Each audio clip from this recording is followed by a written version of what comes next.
Are you ready to study in Australia but lost on what to pack? I've been there and I consulted whoever I knew in Australia at the time to give me some advice on this. So today I'm going to break down the ultimate packing list to make your move to Australia as easy as possible and making sure you have everything you need. Now, there is no need to overpack. Australia has a lot of things, but they just might be a little bit more expensive. So I'll just list out all the essentials and some good to have things. So let's get into it. Firstly, let's get onto the important stuff, the important documents you need before you come here, and these are essential. Everything else you can forget, but not these. Without these, you won't make it past airport security, so pay attention and triple check if you have them at all times during your move. Your passport and student visa printed. This is obvious, but make sure you have at least 4 to 5 prints of your student visa, because if you lose one, you still have another and another. Especially if you're transiting through multiple countries, you might need this at different parts of your whole journey, so make sure you have enough copies. Now, printed and digital copies of also your COE, offer letter and insurance details is also really handy to back up your student visa and your journey. And if you have a driver's license from your country, bring it, because it will be valid for 6 months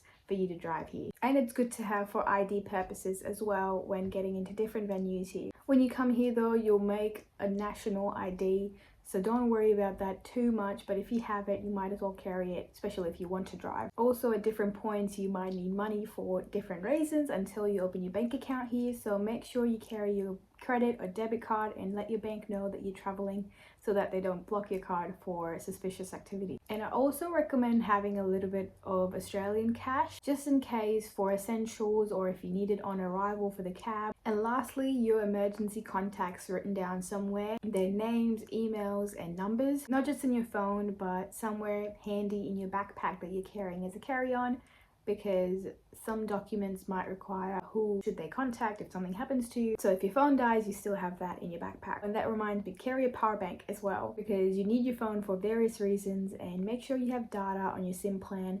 Make sure to have an international SIM. I didn't have an international SIM when I first came. I just bought it at the airport with some Australian cash I had, and I've been using it ever since, to be honest. But it's good to have a travel SIM to make sure you're not stranded, especially if you're traveling by yourself, and make sure to have data on there. There are eSIM companies like Airalo, Nomad, and even Vodafone does it, I believe. So look into those if you're curious about that. Now let's talk clothes, the fun part. And this is where a lot of people go wrong as well, because they think Australia is hot all year round. It can be super unpredictable depending on where you are, but here's the basic rundown of what you'll need to pack if you're curious about that. Light, breathable summer clothes for sure, because Aussie summers are hot. So if you're coming around November to March, it's going to be pretty hot most of the time. But also bring layers. There can be light layers, because even spring and winter especially can be chilly. Light jackets, hoodies and sweaters are good to pack, especially if you're going to places like Melbourne, Adelaide. Also carry some comfortable walking shoes, because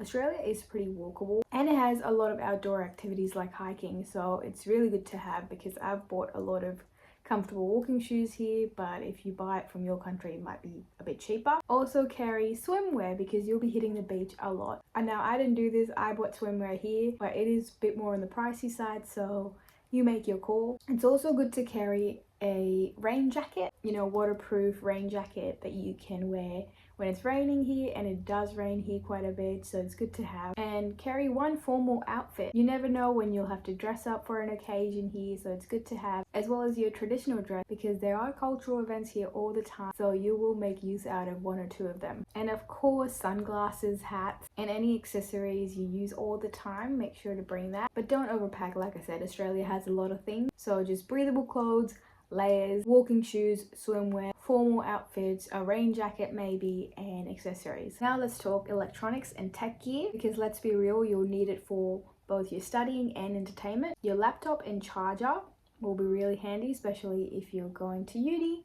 You'll use it quite a bit. I've used my handy dandy laptop since high school and it's survived so long, thank God for that. So don't forget that. Also your phone and its charger. Make sure to carry 2 chargers for both, just in case one of them stops working, because when my Mac's charger stopped working, I had to buy one from the Apple store and it was $50, and I had to buy a pack of all the chargers they have, not just the Australian outlet one, because they don't just sell individuals. And if you are carrying a charger from your country, make sure to get a universal power adapter for it to work in outlets in Australia. They look like this. Australia uses type 1 plugs, I think it's called. It's the triangle shape, and you don't want to be stuck without one. So I bought one. You can even buy them through Temu and AliExpress. They also sell them here at local markets like Paddy's Market, so I went there to buy more. One essential item for studying in noisy places like cafes and in share houses with noisy housemates is headphones, so you can study and entertain yourself in peace. And like I said, a powerful power bank that lasts a lot is good to have, and mine has lasted all this time. It's been 5 years, so I definitely recommend investing in one before you come here. I also had an external hard drive for when I need external storage, and I have all my essential documents in there as well, like my passport, visas and stuff like that. Also put it on your Google Drive in case you lose them in your email or you lose your hard drive.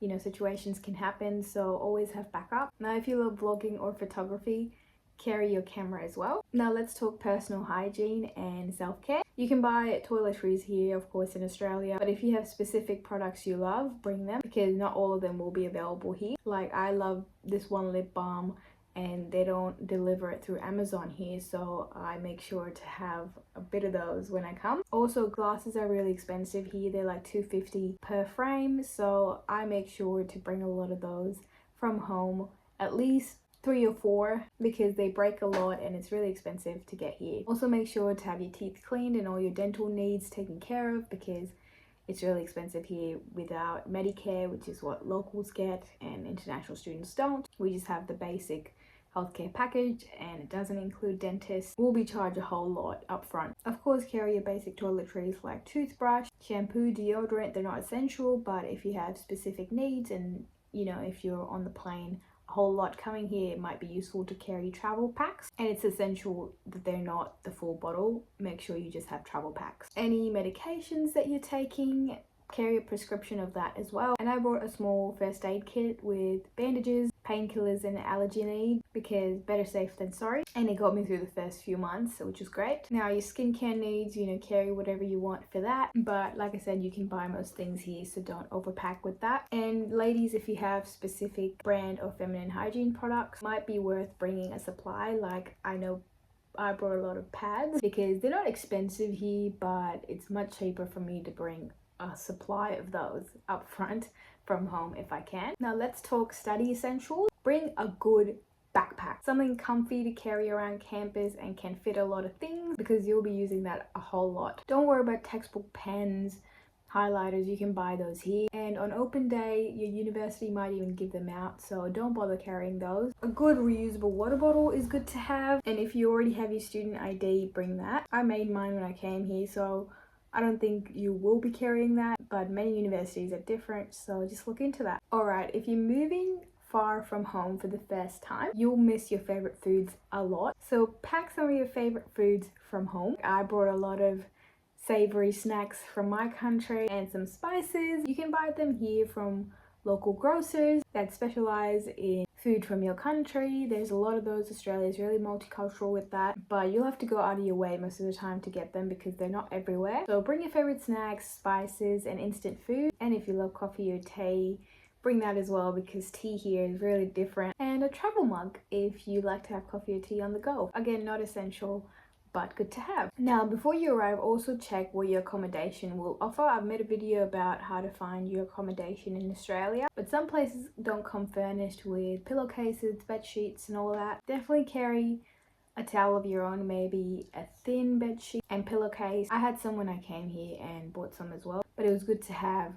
what I already brought to initially put it on the bed and not have to instantly go shopping for that. Some basic cooking utensils can be good as well. I brought some mini utensils and pans, and when my accommodation didn't have those, it was a lifesaver. Also a small lock if you're sharing with housemates, and a reusable laundry bag to separate your clothes from others could be good to have. Okay, some final golden tip to make your life a bit easier and give you a quick rundown. Don't overpack.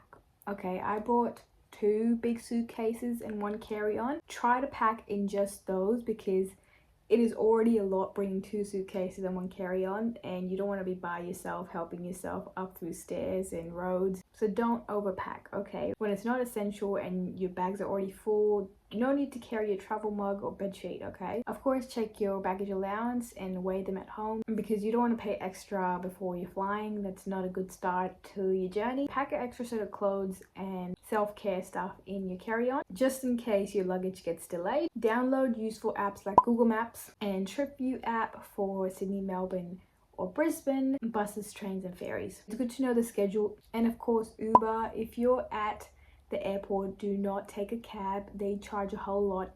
Take an Uber. That's it, guys. I hope this guide made your packing a little bit more easier. Good luck on your journey traveling to Australia and studying here. It's amazing here. Check out my other videos on my life in Australia and subscribe for more videos like this. Ask me any questions you have on Instagram. I'm posting every day on here about the questions you guys ask me.